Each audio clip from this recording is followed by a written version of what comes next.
A paz do Senhor, meu querido irmão, a paz do Senhor, minha querida irmã. Que alegria estarmos juntos mais uma vez para estudarmos a palavra do Senhor. Aqui quem vos fala é o evangelista Geuel Ramos. E hoje nós daremos início ao primeiro capítulo do primeiro livro dos Reis. Por motivos didáticos, o capítulo de número 1 será dividido em 2 áudios. Então hoje nós estudaremos o capítulo 1 do versículo de número 1 ao versículo de número 10.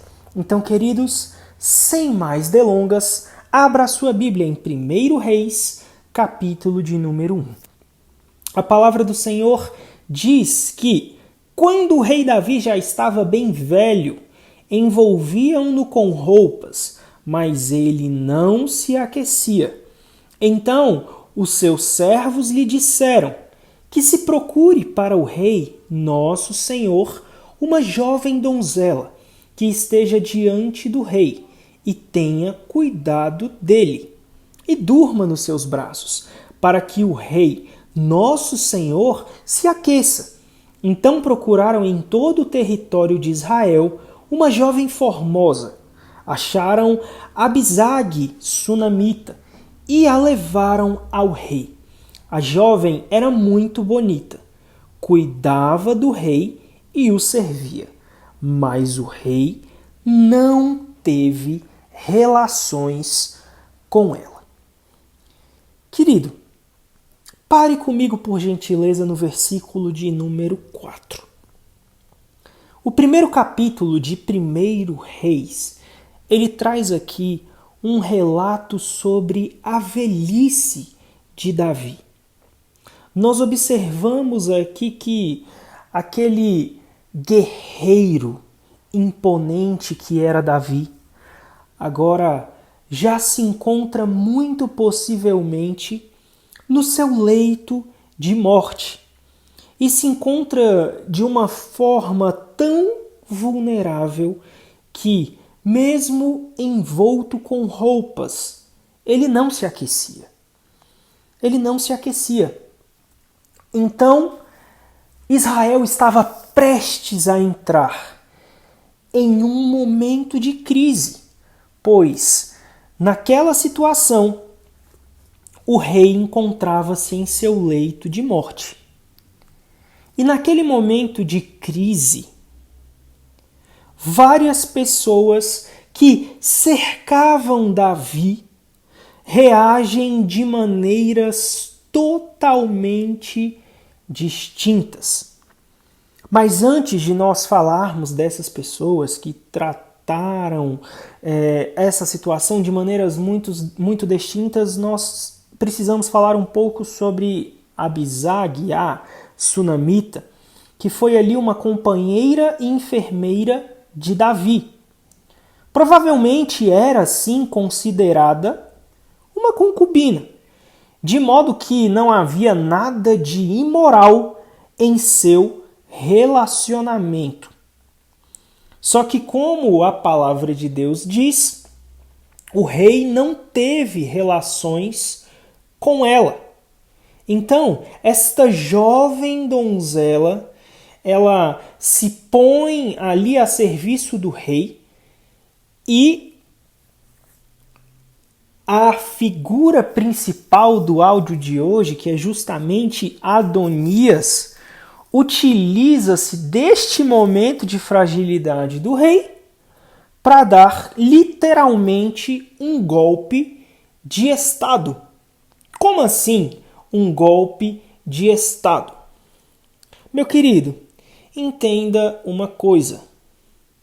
A impotência de Davi, ou seja, Davi não tinha mais condições ali de manter relações sexuais. Davi não tinha mais o seu vigor físico.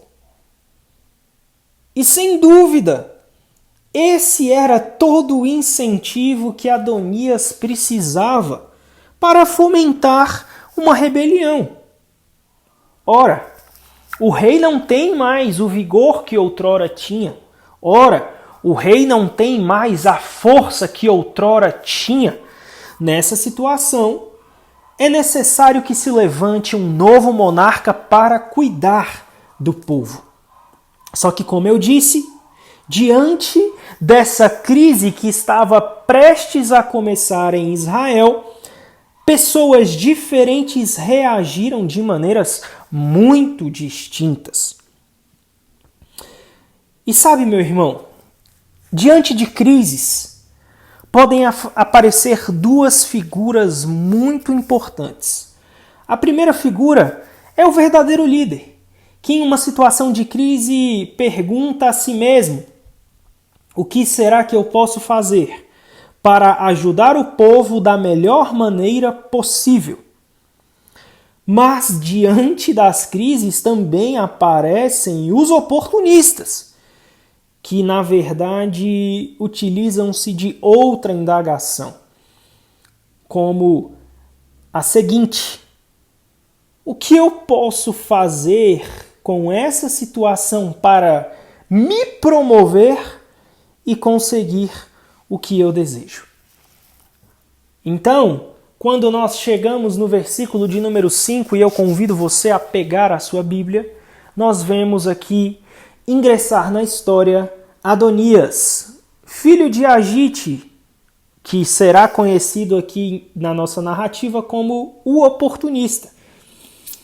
A palavra do Senhor diz que se exaltou Adonias, filho de Agite, e disse: eu serei o rei.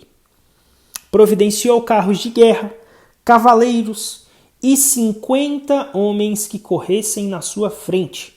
Seu pai jamais o tinha contrariado, dizendo: por que você fez isso ou aquilo? Adonias tinha boa aparência e era mais jovem do que Absalão. Ele tinha feito um acordo com Joabe, filho de Zeruia, e com Abiatar, o sacerdote, que o seguiam e o apoiavam. Porém, Zadok, o sacerdote, Benaia, filho de Joiada, Natão, o profeta, Simei, Rei e os valentes de Davi não apoiavam Adonias.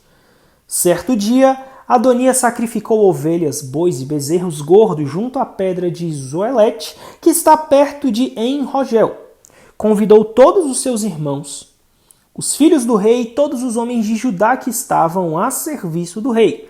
Porém, não convidou Natã, o profeta, nem Benaia, nem os valentes, nem Salomão, seu irmão. Então, meu querido, nesse contexto histórico aparece Adonias, o oportunista. E ele aparece sem ser convidado, aparece sem cerimônia alguma. De modo que a atenção do povo se volta a Adonias. E uma crise pior do que o rei que está prestes a morrer acaba se instalando em Israel. Sobre Adonias, nós precisamos recordar que naquele momento ele era o filho mais velho de Davi. Depois da morte de Amnon, Quileabe e Absalão. E à época Adonias devia contar com 35 anos de idade. Nós sabemos que Amnon, primogênito de Davi, foi morto por Absalão. Já o seu segundo filho, Quileabe, ele deve ter morrido bem jovem, porque não há registro algum de sua vida. E o terceiro filho, Absalão, nós sabemos que foi morto por Joabe.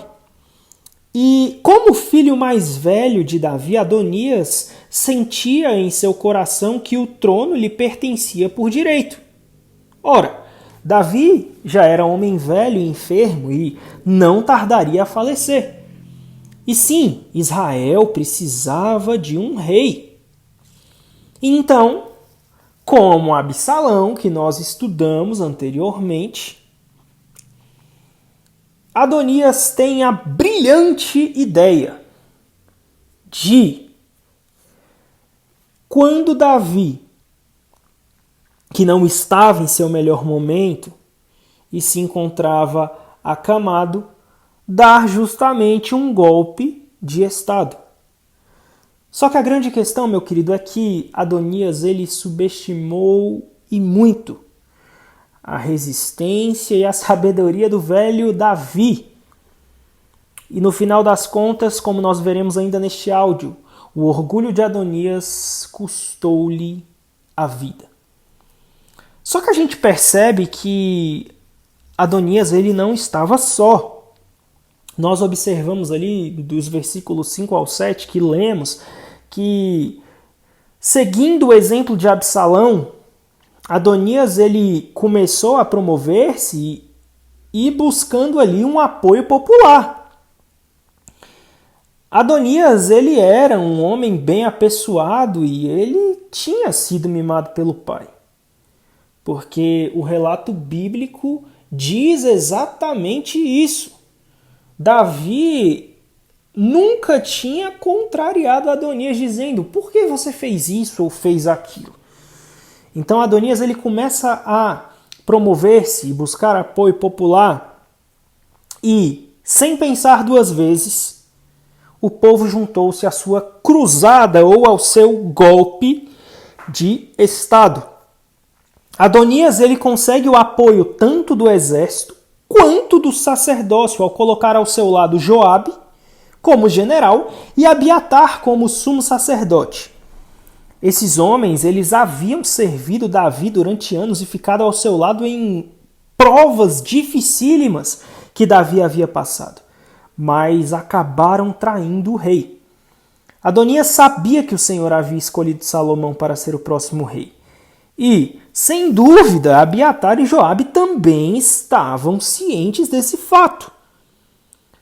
Porque quando Deus fez uma aliança com Davi, você se lembra bem ali em 2 Samuel 7, Deus diz que um dos filhos ainda não nascidos de Davi seria o seu sucessor e seria o responsável pela construção do templo. E esse filho era Salomão.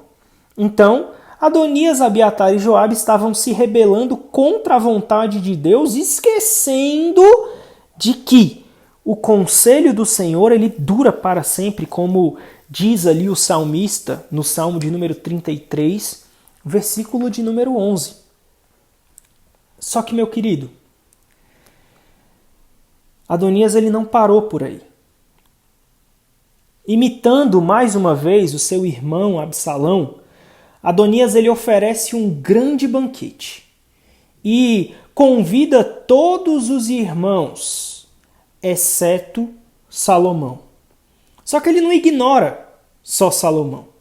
Ele ignora também vários líderes importantes do reino, como Zadok, que era o sumo sacerdote, Benaia, que era o comandante da guarda pessoal do rei, o profeta Natã e os valentes de Davi.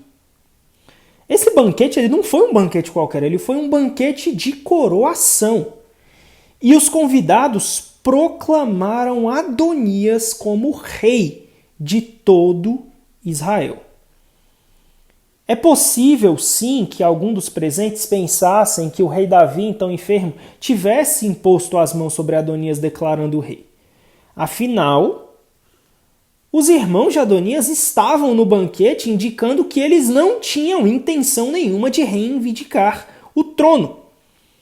No entanto, os convidados também tinham ciência de que a ausência de Salomão, de Zadok, de Bená e de Natã era um mau presságio.